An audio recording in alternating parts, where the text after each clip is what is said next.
Bonjour à tous, c'est Falco. On se retrouve pour une page de scrap où je vais utiliser une page avec un fond. C'est rare que j'utilise vraiment en page de fond. Et là vous voyez que je galère, mon cutter, je sais pas ce qu'il a, au coup il va, au coup il va pas. Je crois que c'est la texture du papier qui fait qu'il va ou il ne va pas. Je suis bien contente parce que je sais que Papa Noël va m'apporter ma mastico. Je ne l'ai pas vu, mais j'ai vu le colis arriver. Et je vous avoue que là, il y a de la cave et que ça m'ennuie parce que j'ai envie d'aller la chercher. Parce que quand je fais mes pages, je galère avec ce fameux cutter. Et j'ai encore quelques jours à attendre en plus avant de l'avoir. Mais bon, c'est pas grave.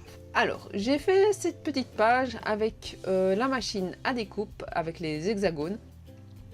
J'ai un hexagone ici où j'ai la partie hexagone et puis il y avait un bord pour me rendre compte au moment où j'ai rangé mon matériel que j'avais un hexagone qui faisait pas le bord. Mais bon, je me suis dit c'est pas grave, après coup le reste je le réutiliserai pour faire des pages de Project Live ou enfin pas des pages, des cartes de Project Live ou autre comme ça, mais voilà, je sais que je vais les réutiliser. Donc en fait, je coupe des hexagones dans plusieurs papiers différents, à chaque fois j'en coupe 3. Que je vais replacer au fur et à mesure sur ma page après. Donc j'ai pris 3 papiers de chez Action, dans les tons de rose et puis le dernier là avec les éléphants. Donc vous avez 2 papiers, pardon, avec du lama et un papier avec des éléphants. Je suis partie sur ça parce que c'est une page pour ma micro. C'est une page où elle devrait boire son biberon. Et donc bah voilà, j'avais envie de partir sur quelque chose d'assez enfantin, assez bébé. Et je trouvais que les petits éléphants me rappelaient vraiment les petits bébés au final. Donc je me suis dit pourquoi pas. Donc là c'est la photo que vous ne verrez pas bien évidemment de face. Mais voilà, c'est une photo unique. C'est rare que je scrape avec une photo unique. Donc voilà. Maintenant, pourquoi pas, j'aime bien, ça me permet de mettre la photo en grand au final et donc c'est pas plus mal. Je dispose mes petits hexagones les uns à côté des autres pour que ça fasse une petite forme, un petit suivi de forme on va dire. Et j'essaye à chaque fois de ne pas avoir 2 papiers les mêmes en dessous et au-dessus. Donc c'est pour ça que je chipote, je cherche à comment je vais faire mon agencement, comment je vais pouvoir mettre mon titre aussi. Et donc là, je regardais pour mes stickers pour pouvoir les mettre et voir où j'allais mettre le titre pour pouvoir avoir plus facile. Donc vous voyez que j'essaye de les replacer, de les repositionner, de mettre des petits repères parce que je vais aller mettre de la pâte de texture après, donc il me fallait absolument avoir mes repères. Et là j'ai coupé pour justement avoir réutilisé une autre partie que j'avais déjà pris, comme ça je pouvais les réutiliser un peu plus bas et les recouper à dimension.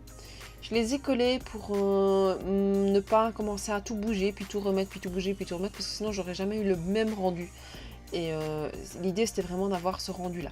Donc c'est pour ça que je les ai mis. Et puis bon, j'ai un peu déconné par certains moments, je sais pas pourquoi, parce que je suis repartie d'un qu'il fallait pas, parce qu'il n'était pas droit. Et donc voilà, j'ai un peu chipoté à un moment donné pour pouvoir les remettre.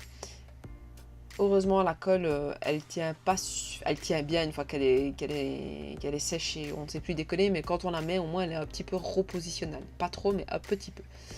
Je les ai donc tous collés comme ça je savais que je ne perdrais pas de vue ce que je voulais faire. Je l'ai recoupé un petit peu parce que je trouvais que c'était c'était un peu bête de perdre en fait toute cette partie. J'essaye d'être économique au maximum, donc c'est-à-dire que si je peux ne pas perdre un morceau de papier, je ne le perds pas. Et là j'avais encore fait ma pièce et j'ai oublié d'ancrer mes bords, et vu que je le fais sur toutes les photos, j'ai pas envie de commencer à ne pas le faire sur certaines et sur d'autres le faire. J'aimerais bien que les albums que je fais soient le plus uniforme possible quoi. Donc voilà. Alors ici je prépare pour pouvoir faire ma pâte à texture, donc qui tient toujours bien, je suis super contente pour ça. Mais j'avais pas envie de faire de la pâte à texture blanche, donc j'ai été chercher les petits, je sais plus comment ça s'appelle, trucs de maquillage que j'ai acheté chez Action, que je voulais tester avec la pâte à texture, parce que je l'ai vu, donc je les mélangeais, et comme ça, je me dis mais purée, mais c'est pas possible, ça ne se mélange pas, ça ne fait pas de couleur. Ça ne change pas, ça reste vraiment blanc. Et puis là, j'ai regardé, je me suis dit, bah non, au final, c'est pas blanc, ça a changé de couleur. Et c'est pas brun, mais c'est un peu, un tout petit peu, quoi. Donc c'est un petit peu coloré. Donc voilà, j'essaye de l'étaler au mieux. Je sais pas pourquoi, cette fois-ci, elle a pas vraiment bien pris. À mon avis, est-ce que j'ai pas assez tiré? Enfin, je sais pas. Je sais pas ce que j'ai fait, mais elle s'est pas mise comme la première fois que je l'avais utilisée. Mais voilà. Après, je trouve quand même que le rendu donne bien. Puis j'ai collé le titre pour voir s'il allait bien, et puis au final il n'allait pas bien là où je voulais, donc je l'ai recollé comme il faut.